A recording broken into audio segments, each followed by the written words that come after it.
Picture this. You are standing on a hilltop in the heart of Gaul, and every direction you look, there is nothing but Roman fortification stretching across the landscape like a scar carved into the earth itself. Behind you, 80,000 warriors crowd the walls of a hilltop fortress, their food nearly gone, their hope draining like water through cracked stone. Below you, Roman legions have dug trenches so deep and wide that horses cannot cross them, studded the ground with sharpened stakes hidden beneath cut grass, and erected wooden walls that seem to go on forever.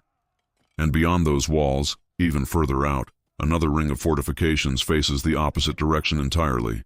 You are trapped inside a trap, inside a trap. There is no way out. There was never going to be a way out. The man who built this cage knew exactly what he was doing from the moment he chose this ground. His name is Gaius Julius Caesar, and he has just done something that military historians will spend 2,000 years trying to fully comprehend. He has surrounded an army of 80,000 men with his own force of roughly 60,000, and then he has built a second wall facing outward to deal with the relief army that he knows is coming. He is outnumbered inside his own fortifications. He is simultaneously the besieger and the besieged, and he has done all of this by design. But this is not the battle they think they are fighting. Vercingetorix, the Gallic chieftain who united a fractured nation and nearly broke Rome's grip on the entire region, believes he is playing for time. He believes relief will come. He believes the Romans, stretched thin and starving themselves, will eventually crack. He does not yet understand that Caesar has already anticipated every move he could possibly make. He does not yet understand that the walls closing in around him are not just walls of timber and earth. They are walls of inevitability. By the end of this video, you will understand why the siege of Alesia is not just one of the greatest military achievements in ancient history. You will understand why it represents something almost terrifying in its coldness, its precision, and its psychological mastery. You will understand how one man's refusal to accept the possibility of failure became a monument carved into the very landscape of Western civilization. And you will understand why, when it was all over, the world was never quite the same again. If you enjoy this kind of content, make sure to like the video and subscribe to the channel. It genuinely helps more than you know, and there is so much more coming. To understand what happens at Alesia, you have to go back and understand what was at stake. Not just for Rome, not just for Caesar, but for an entire people who had been watching their homeland carved up by a foreign power for years, who had reached a breaking point, and who found in one extraordinary young man a voice for everything they had been holding inside. Gaul in 52 BCE was not a unified nation in the modern sense. It was a mosaic of tribes, sometimes allied, often warring, occasionally cooperating, but rarely for long. Caesar had spent 6 years exploiting those divisions, playing tribe against tribe, rewarding collaboration and punishing resistance with a methodical brutality that left entire regions scarred for generations. By the time 52 BCE arrived, the Gauls had been watching this long enough. The spark that lit the fire was the massacre at Cenabum, where Romans were slaughtered by a local uprising in what may have been a coordinated act of rebellion. Word spread across Gaul with stunning speed, and in the resulting upheaval, a young Arverni nobleman named Vercingetorix seized the moment. He was charismatic, intelligent, and possessed of something rare in that fractured world, the ability to make enemies set aside their grievances for a common purpose. He rallied tribe after tribe under a single banner, built an army from a patchwork of peoples who had never before fought together, and adopted a strategy designed specifically to defeat Rome's greatest strength. Caesar's legions were almost impossible to beat in open battle. Everyone in Gaul knew this. Vercingetorix knew it better than anyone, so his plan was not to fight them in open battle. His plan was to starve them.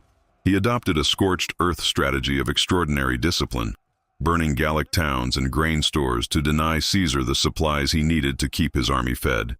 It was painful. It was brutal. It asked the Gauls to destroy their own homes. And for a time, it was working. Caesar's supply lines stretched impossibly thin.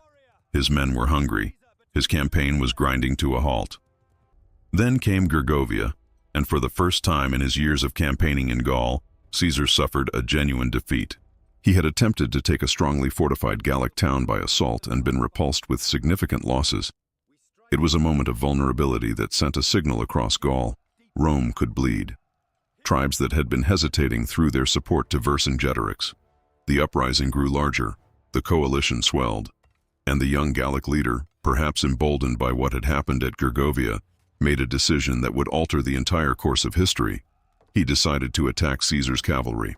It was a reasonable calculation. Caesar's army was moving, vulnerable on the march, and Vercingetorix had built up a formidable force of Gallic horsemen who had proven their worth in skirmishing throughout the campaign. But Caesar had anticipated exactly this kind of engagement. He had hired Germanic cavalry from across the Rhine, fierce and experienced fighters who operated differently from the Gallic horsemen they were about to face. When the engagement happened, the Gallic cavalry was routed. Decisively, completely, humiliatingly routed. And Vercingetorix, who had just lost his most mobile arm, who could no longer conduct the kind of fluid campaign of harassment and denial that had been his strategy, now found himself facing a terrible choice. He chose the high ground. Specifically, he chose Alesia. Alesia was a hilltop oppidum, a fortified town sitting atop Mount Auxois in what is today the Burgundy region of France. The hill rose sharply from the surrounding plains, with rivers flanking two sides, and open ground approaching from the east and west. It was defensible. It held food and water, at least for a while. And critically, Vercingetorix sent riders in every direction before the Romans could fully encircle him, calling for a massive relief force. Every tribe in Gaul, every warrior that could be raised. He sent his horsemen through the gaps in the Roman lines before those gaps closed, and he gave his people one mission: come back with an army large enough to crush Caesar between two fires, and he would break out from inside to meet them. It was the last gamble of a desperate but brilliant man, and Caesar, who had followed him to this hill and stood looking up at its slopes, understood exactly what had just been offered to him. Because Caesar was not afraid of what was coming. Caesar had already decided what he was going to build. The Romans went to work with the kind of organized, relentless energy that only a professional army with engineering corps can produce. Caesar ordered the construction of a circumvallation, a complete ring of fortifications encircling the entire hill of Alesia. We are not talking about a simple fence. We are talking about an engineering project of staggering ambition. The inner wall, the one facing Alesia, ran for approximately 11 miles in total circumference. It was built of timber, with towers placed every 80 feet. In front of it, the Romans dug two ditches, each 15 feet wide. The inner one was filled with water diverted from nearby rivers.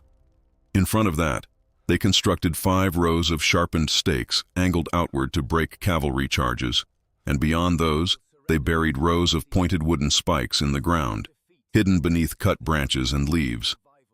The Romans had a dark nickname for these concealed traps. They called them lilies because of the way they looked from above, and they called the smaller sharpened stakes tombstones. The names were meant to tell you exactly what happened to the men who found them with their feet. But Caesar was not finished, because he knew the relief army was coming. He could not allow himself to be caught between the Gallic force inside Alesia and the massive army that would arrive outside. So he ordered a second wall built, this one facing outward. The contravallatio, 13 miles in circumference, with its own ditches and traps and towers, stretched around the outside of his entire position. His 60,000 men now occupied a ring of fortification, roughly a mile wide in places, besieging the army on the hill, while simultaneously prepared to be besieged by whatever showed up from the horizon. He was outnumbered inside his own walls. He knew this. His men knew this. And Caesar gave the order to keep building anyway. Think about what this required. Not just the engineering, not just the physical labor, though that alone was extraordinary. Miles of ditches dug by hand, thousands of logs cut and shaped and raised, rivers redirected. Think about what it required of the men doing it. They were building their own fortification while knowing that somewhere out in Gaul, an army of unknown size was being assembled specifically to come and destroy them. They dug knowing that. They built knowing that. They set traps in the earth knowing that those traps might be the only thing standing between them and annihilation. This is what Caesar asked of his legions, and this is what his legions gave him, because in 10 years of service he had made them believe that if they followed his orders with precision and held their discipline without exception, they would survive anything. Inside Alesia, the weeks were passing and the food was running out. Vercingetorix was not a passive commander. He understood the calculus of his situation with brutal clarity. He had supplies for perhaps 30 days. The relief army needed time to assemble. Every day that passed brought his 80,000 warriors closer to starvation, and a starving army cannot fight. So he made a decision that still generates debate among historians studying this period. He ordered all the civilians in Alesia, the women, the children, the elderly, to leave the town and walk toward the Roman lines. The intention was probably dual: to preserve food for the warriors and to see if Caesar would let them through, in which case the food situation improved, or refuse them, in which case the Romans would have to deal with a crowd of starving people pressing against their walls and potentially disrupting their morale. Caesar let none of them through. He ordered his men to hold their positions and not allow the civilians to pass, and so they remained in the no-man's land between the walls of Alesia and the Roman circumvallation, neither inside nor outside, with no food and no shelter, as autumn crept across the Gallic landscape. It was an act of cold strategic cruelty, and it worked exactly as Caesar intended it to work. The civilians did not breach the Roman lines. The food situation inside Alesia did not improve, and the psychological weight of watching those people in the valley below, people they knew, people some of them were related to, pressed down on the warriors of Alesia with every passing day. Vercingetorix waited. He had no other option. Then, near the end of September, the signal fires appeared on the horizon. The relief army had come. The ancient sources, primarily Caesar's own account in his Gallic Wars, which is a document you always have to read with some caution given that the man was writing about his own campaign, described the relief force as numbering somewhere around 250,000 infantry and 8,000 cavalry. Modern historians debate this figure significantly, as ancient sources routinely exaggerated enemy numbers. But whatever the true figure was, it was enormous. It was large enough that when it appeared on the hills to the west of Alesia and looked down at the Roman lines below, what it saw must have seemed almost absurd. A ring of wooden walls and towers, 60,000 Romans stretched across miles of fortification, and the plan was to hit those walls from outside while 80,000 warriors surged out from inside the hill. The relief army descended to the plain and made camp on a hilltop facing the Roman contravallation. Inside Alesia, Vercingetorix saw the fires of the relief army burning in the distance and ordered his men to prepare. The moment he had held on for, the moment that had kept hope alive through weeks of shrinking rations, had arrived. He would attack from inside. They would attack from outside. The Romans in between would be crushed. It almost worked. The Battle of Alesia was not a single engagement. It was a series of violent collisions happening across miles of terrain simultaneously, each crisis calling for resources that Caesar was already using somewhere else. Each moment of pressure threatening to cascade into catastrophic collapse. Understanding it requires holding several things in your mind at once, the way Caesar himself had to hold them, moving men and decisions across a battlefield spread wider than most modern cities. The first serious attack came at midday, when the Gallic relief cavalry swept down from their hill and hit the outer Roman lines while the infantry moved up behind. Simultaneously, Vercingetorix ordered his men to begin moving from Alesia, carrying the materials they had spent weeks preparing: hurdles to fill the Roman trenches, hooks and grapples to pull down the palisade, ladders to scale the walls. The Roman lines erupted into noise and violence at multiple points simultaneously. The Roman cavalry rode out to meet the Gallic horsemen in the open ground between the opposing infantry forces. Back and forth they drove each other, neither gaining decisive ground, dust rising in clouds across the plain, horses screaming, men dying by dozens in the open space that Caesar had specifically prepared for this kind of engagement. The Germanic cavalry, those fierce hired fighters from across the Rhine, hit the Gallic horsemen at a critical moment and began to drive them back. The first attack faltered and withdrew as darkness fell. But this was only the opening. That night, at midnight, the relief army attacked again. They did not wait for dawn, did not wait for visibility, came screaming out of the darkness with torches and ladders and sheer weight of numbers, crashing against the outer walls of the Roman contravallation in a wave of noise and violence that snapped the legionaries awake from whatever fitful rest they had found. At the same moment inside Alesia, Vercingetorix heard the signal and drove his men toward the inner wall. The Romans were being squeezed from both sides in the dark, and the darkness was the point, because in darkness, discipline fractures and numbers matter more. Caesar moved along the walls. He moved constantly. He needed his men to see him, needed them to know that wherever the pressure was worst, he was there. He sent reinforcements along the inside of his fortifications, moving men from sections that were holding to sections that were breaking. The night engagement was chaotic and brutal, and the Gauls got close, desperately close, in several places. But the traps did their work. The ditches stopped the momentum of the charges. The hidden stakes punched through sandals and into feet and sent screaming men tumbling into the dark. And discipline held, fractionally, section by section, through a night that must have felt like it would never end. Dawn came. The second attack had failed. But the Gauls were not finished, and inside Alesia, the food was almost entirely gone. The relief army leaders took stock of what they had and what they had learned about the Roman positions. They had identified a weakness. On the northern side of the Roman lines, a section of the outer contravallation ran across higher ground in a way that made it impossible to construct the full system of ditches and obstacles that protected the rest of the perimeter. This was a point where the Romans were relatively exposed, where a determined assault in sufficient numbers could potentially breach the wall and pour through into the space between the two fortifications. If that happened, if the outer wall was broken, the Romans would be fighting on both sides with nowhere to retreat to. The whole elaborate construction, all those weeks of labor, all that disciplined engineering could come apart in a single afternoon. The Gauls selected their best warriors for what would come next.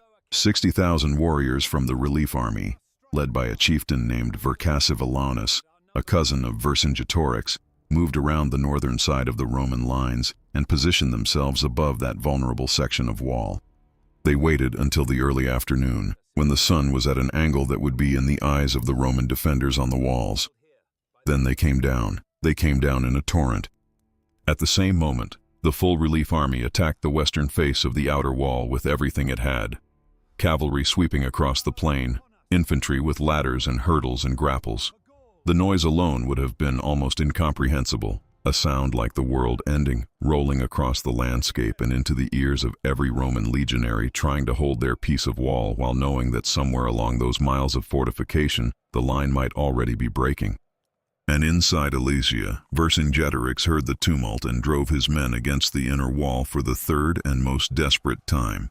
His warriors filling the ditches with the hurdles they had prepared, getting hooks onto the palisade and pulling, trying to tear apart the wall section by section, while the Romans above them poured down javelins and rocks and fought hand to hand at the top of the stakes.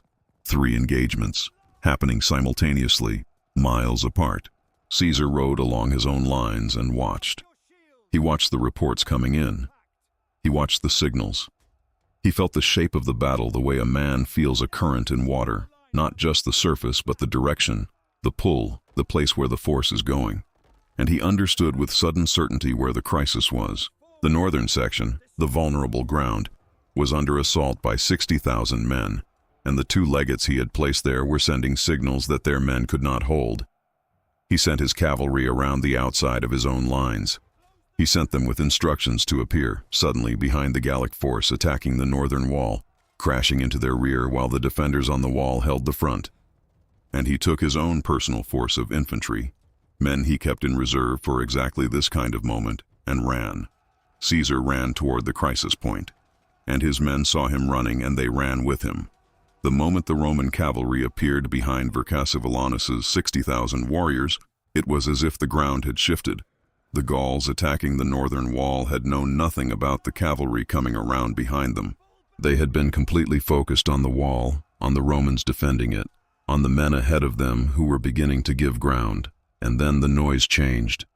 The sound coming from behind them was wrong.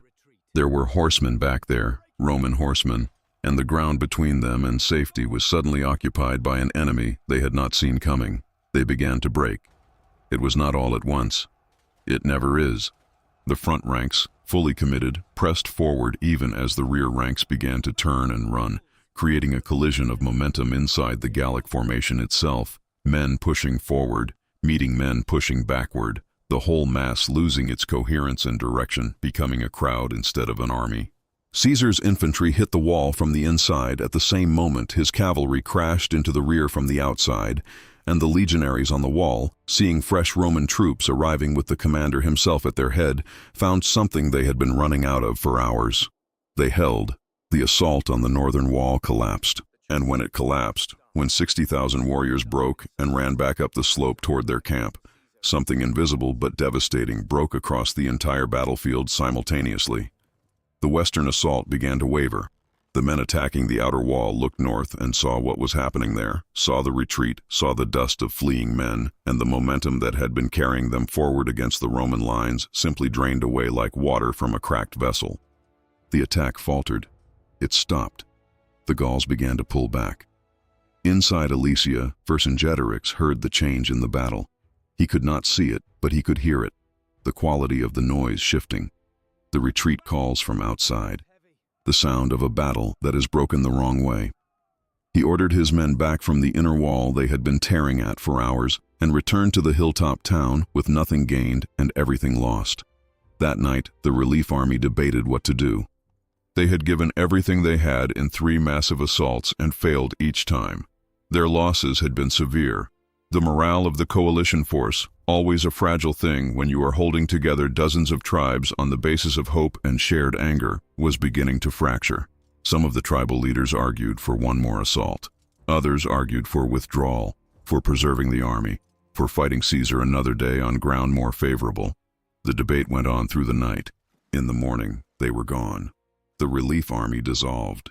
Tribes peeling away from the coalition and heading for home. The dream of crushing Caesar between 2 fires evaporating in the cold autumn air of Burgundy. What remained melted back into Gaul, and the warriors of Alesia looked out from their hilltop and saw nothing on the horizon. No fires, no mass of men, no hope. Vercingetorix understood immediately what this meant. His people inside Alesia had nothing left to eat. They had been surviving on leather, on horses, on whatever scraps could be found in a town that had been under siege for weeks. They were dying, not dramatically, but slowly and inevitably, the way people die when there is simply nothing left. He had sent for help, and help had come, and the Romans had destroyed it anyway. There was no plan remaining. There was no strategy left to execute. There was only the hill, and the walls below it, and the legions that would come through those walls in the end, regardless of what he decided. Vercingetorix called a council of the Gallic chieftains remaining with him. He gave them a choice: kill him and send his head to Caesar as a peace offering, hoping to negotiate terms for the rest of the army, or surrender together and hope for mercy. The council chose surrender. And on the day the siege ended, Vercingetorix, who had united Gaul, who had nearly broken Rome's grip on the whole region, who had come closer than any man before him to defeating Julius Caesar in the field, put on his finest armor. He mounted his best horse. He rode down the hill of Alesia and out through the gates of the town he had defended so long. He rode across the open ground between the walls and into the circle of Roman legions waiting there, and in front of all of them, in front of his own warriors watching from the walls above and Caesar's legions watching from their positions below, he dismounted.